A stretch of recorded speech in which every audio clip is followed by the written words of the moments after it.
और बाजारों में कोई थकावट है नहीं, कोई फटीग के इंडिकेशंस आ नहीं रहे। बैक टू बैक पिछला हफ्ता 5वां स्ट्रेट सेशन था जब मजबूती, उछाल, तेजी टूल पकड़ती हुई नजर आई। वो 5 हफ्तों का प्लीज वीक एंडेड चार्ट दिखाइए, वीक ऑन वीक गेन्स के साथ।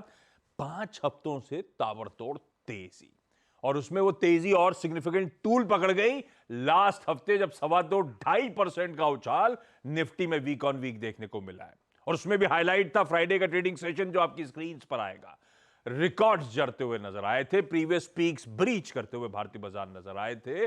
तगड़ा मोमेंटम 2.25% की बढ़त के साथ सेशन की समाप्ति होती हुई नजर आई। खैर, बहुत कुछ समीकरण बाजार के फेवर में तब्दील हो रहे थे पिछले हफ्ते के सेकेंड हाफ से। सिर्फ 2 चीजें रह गई थी। एक, फ्राइडे शाम को जेरोमी पॉवेल साहब की स्पीच, उनका फायरसाइड कन्वर्सेशन होना था एक। और दूसरा, रविवार को चारों राज्यों, चारों इसलिए कह रहा हूं क्योंकि मिजोरम में आज होगा, हेडलाइन में प्लीज प्रोड्यूसर साहब अगले शो में डालिए, मिजोरम में आज वोटों की गिनती होनी है। तो चारों जो बचे हुए राज्य थे वो कल वर्डिक्ट आ चुका है, और उस वर्डिक्ट पे भारतीय बाजार आज रिएक्ट करते हुए नजर आए। इन दोनों इंपॉर्टेंट डेटा पॉइंट्स पे भी आ रहा हूं। यह हफ्ता भी इंपॉर्टेंट, पहले तो इसीलिए इंपॉर्टेंट क्योंकि आज इस तरह के क्यूज पर हम खुलते ही रिएक्ट करने जा रहे हैं। दूसरी तरफ इस हफ्ते क्लटर कट करता हूं, 2 चीजें नहीं, कह लीजिए 3 इंपॉर्टेंट चीजें जो इस हफ्ते रडार पे रहेंगी। वेडनेसडे ऑनवर्ड्स एमपीसी की 3 दिनों की बैठक, जिसका आउटकम फ्राइडे को सुबह 10 बजे आ जाएगा क्रेडिट पॉलिसी के तौर पे। दूसरा, क्योंकि ये नया महीना शुरू हुआ है, ये नए महीने का पहला हफ्ता पहला फ्राइडे आएगा, तो यूएस की जॉब्स रिपोर्ट आ जाएगी पिछले महीने की। ये 2 बहुत इंपॉर्टेंट नंबर्स। और इसके अलावा आज से पार्लियामेंट के शीतकालीन सत्र की शुरुआत। हालांकि मार्केट्स के लिए कोई इंपॉर्टेंट, या 18 बिल जो मेंशन है उसमें ऐसा कोई नोटवर्दी बिल नहीं है जिसपे मार्केट्स फोकस कर रहा होगा, इसलिए मैंने कहा 2 की जगह 3 ऐड कर दीजिए, लेकिन 2 इंपॉर्टेंट डेटा पॉइंट्स हैं जिन पर रिएक्ट करने की जरूरत है। खैर, अब सबसे इंपॉर्टेंट चीज, वो दोनों इंपॉर्टेंट क्यूज का निचोड़ कह लीजिए, आपकी स्क्रीन पर आ जाएगा। 250 से 300 पॉइंट के आसपास गैप अप की बातचीत चल रही थी। लीजिए आपकी स्क्रीन पे गिफ्ट निफ्टी कह रहा है 260 से 270 अंक मजबूत, 1.25% के गेन्स के साथ भारतीय बाजार आज कामकाज की शुरुआत करेंगे। तो टेक्निकली कहते हैं ब्लू स्काई जोन, वो तो पहुंच गए थे हम फ्राइडे को, और भी ऊपर उड़ने की तैयारी कर रहे हैं हम आज। इस तरह का मूड माहौल बनता हुआ ये ग्लोब दिखा देता हूं, हालांकि ग्लोब से ज्यादा कल रविवार के क्यूज इंटरेस्टिंग हो जाते हैं, लेकिन ग्लोब के समीकरण भी बुरे नहीं है। दिखाइए पूरा एशिया जो इस समय कामकाज करता हुआ नजर आ रहा है, और उसके बाद दिखाइए प्लीज क्विकली यूएस के बाजार। यूएस के बाजार मजबूती के साथ फ्राइडे को पॉवेल साहब की स्पीच के बाद कामकाज कर रहे थे। आधे से 2/3-3/4% बढ़त के साथ ट्रेड हो रहा था। पर इसके रीजंस और पॉवेल साहब की कमेंट्री पे बात पे आता हूं। पहले वो चारों राज्यों के वर्डिक्ट्स, वो final outcomes, I am sure कल आप सब ग्लूड होंगे अपने अपने टीवी स्क्रीन पे, बताने की जरूरत है नहीं, लेकिन काम है मेरा। सुबह सुबह ये चारों राज्यों के वर्डिक्ट्स आपकी स्क्रीन पे। इसमें पहले 3 इंपॉर्टेंट इसीलिए बार बार कहे जा रहे थे क्योंकि इसमें दोनों प्राइम नेशनल इंपॉर्टेंस की पॉलिटिकल पार्टीज आमने सामने थी, और तीनों तरफ आपके रुझान स्क्रीन पर। और ये वो आउटकम है जो शायद बाजार ने फ्राइडे तक एंटिसिपेट नहीं करा था। एग्जिट पोल्स के आने के बावजूद समझ में नहीं आ रहा था 3 में 1 जाएगा, 3 में 2 जाएगा, 2 तक की डिस्काउंटिंग चलिए मान लीजिए कर ली होगी बाजार ने, 3 में से 2 राज्य। पर यह आउटकम किसी भी एक्सपेक्टेशन से ज्यादा एग्रेसिव आता हुआ। हिंदी हार्टलैंड में भारतीय जनता पार्टी लिटरली एक स्वीप देती हुई, ये रखे आंकड़े स्क्रीन पे, तो एक गैप अप गिवन है। वो दिख भी रहा था गिफ्ट निफ्टी के संकेतों के साथ सुबह से जो सीएनबीसी आवाज पे चल रहा है।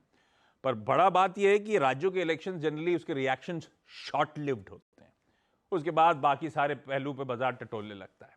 पर क्या, क्योंकि हम एग्जैक्ट खड़े हुए 2024 की दहलीज पे और 2024 के आम चुनाव पे, जनरल इलेक्शंस पे, तो उसके जो समीकरण बदलते हुए उसको लेकर जो स्ट्रीट का कॉन्फिडेंस बढ़ेगा, करंट रिजीम शायद कंटिन्यू करे, उसकी भी डिस्काउंटिंग की शुरुआत शायद होती हुई नजर आए। कैसा लगा वर्डिक्ट आपको? मैं तो ऐसे ही उम्मीद कर रहा था, वैसे ही आया। लो, तो मतलब बाजार के लिए सरप्राइज नहीं है। नहीं, बाजार इसे इनकी उम्मीद ऐसी थी, बाजार के लिए क्योंकि सरप्राइज बाजार के 99.99% लोगों को ये उम्मीद नहीं थी। कि ऐसा रिजल्ट आएगा, बट मुझे कोई सरप्राइज नहीं था कि सेम रिजल्ट आना है। 3-0 का मैंने वायदा किया था, लोगों से बताया भी था उनको कि ऐसा ही रिजल्ट आएगा। बहुत क्लटर था, बहुत सारे यूट्यूब चैनल ये सब मिलकर कन्फ्यूजन क्रिएट कर रहे थे, बट ये रिजल्ट ऐसे ही आने थे। हाँ, ये मार्केट के लिए इसलिए सरप्राइज होगा क्योंकि मार्केट ने डिस्काउंट नहीं किया था। तो ऐसे रिजल्ट अब एक वो दिखाइएगा FIIs के फ्लोज, और दिखाइए पिछले कुछ सेशंस में किस तरह से खरीदारी हो रही है। पिछले हफ्ते फ्राइडे को आपने नोट, आप थे नहीं, आ गए थे, नहीं आए थे? मैं था फ्राइडे को सर। अच्छा सॉरी, वो क्या 1 महीना हो गया था ना तो फ्राइडे को इंट्राडे में क्या हो रहा था, अदानी स्टॉक्स एकदम से मूव करना शुरू करे। कुछ हद तक लग रहा था इलेक्शन, सुप्रीम कोर्ट में जो केस चल रहा है, मंडे लौट के आया आप और वो स्टॉक्स फटने शुरू हो गए लिटरली। करेक्ट। उसके बाद ये आपकी स्क्रीन पे ये स्मार्ट मनी कैसे मूव कर रहा था पिछले 1 हफ्ते से, ये देखिए FIIs के रुझान। एग्जैक्टली। तो स्मार्ट मनी अपने आप को पोजीशन कर रहा था। पिछला हफ्ता भारत ने ऐसा आउट परफॉर्मेंस दिया है, 2.25% वीक ऑन वीक निफ्टी के गेंस। फ्राइडे को सुबह बिल्डअप शुरू हो चुका। जब 8 बजे हम लोग यहाँ डिस्कस कर रहे थे, अनुज भी थे, तो मैंने कहा था मार्केट को मालूम है, एक तरफ हाँ, मार्केट को मालूम है, बाकी जो लोग पेरिफेरल में है या जो बहुत डीपली नहीं समझ रहे हैं उनको मार्केट को मालूम, मतलब स्मार्टर मनी मूव कर रहा था। स्मार्टर लोगों को मालूम था कि क्या रिजल्ट आने वाला है, इसीलिए एग्जिट पोल से पहले मार्केट लाइफ हाई पे खड़ा था। अब मैं इंडिविजुअल स्टॉक दिखाना नहीं चाहता, इंडिविजुअल स्टॉक्स में गजब कैसे मूव्स बने थे, धीरे धीरे आने शुरू हुए थे। खैर, तो भाई FIIs अभी भी बहुत एग्रेसिव शॉर्ट्स में, सिस्टम में, इसमें कोई शक नहीं है। रिड्यूस हुआ है लेकिन अभी भी बहुत एग्रेसिव शॉर्ट्स हैं, तो वो कवरिंग का मूव मिलेगा भारतीय बाजारों को। और इस तरह का मून वॉल जब बन रहा है ना, तो फोमो की फीलिंग भी आनी है ना? बहुत भयानक। तो वो सब लेकर तूल पकड़ाएगी भारतीय बाजारों को। ऐसे में अब मैं आऊंगा, बहिती साहब आज जोड़ने वाले हैं। आज का अहम दिन था, बहिती साहब से रिक्वेस्ट करी थी कैसे स्ट्रेटेजाइज करोगे, क्लाइंट्स को बताओगे जब 200-300 पॉइंट ऊपर खुलेंगे तो बहिती साहब स्क्रीन पे हर्षदा आपको सारे इंपॉर्टेंट स्टॉक्स न्यूज बताएंगी। ये हो गया एक तो बड़ा पॉजिटिव वर्डिक्ट। दूसरा, साथ साथ जो ग्लोबल संकेत हैं वो भी कंड्यूसिव टाइप लग रहा है। पॉवेल साहब क्या कह दिए और मूड कैसा है, ओवरऑल पिक्चर किसी बहुत अच्छी पिक्चर है। यूएस मार्केट फ्राइडे को बहुत शानदार रैली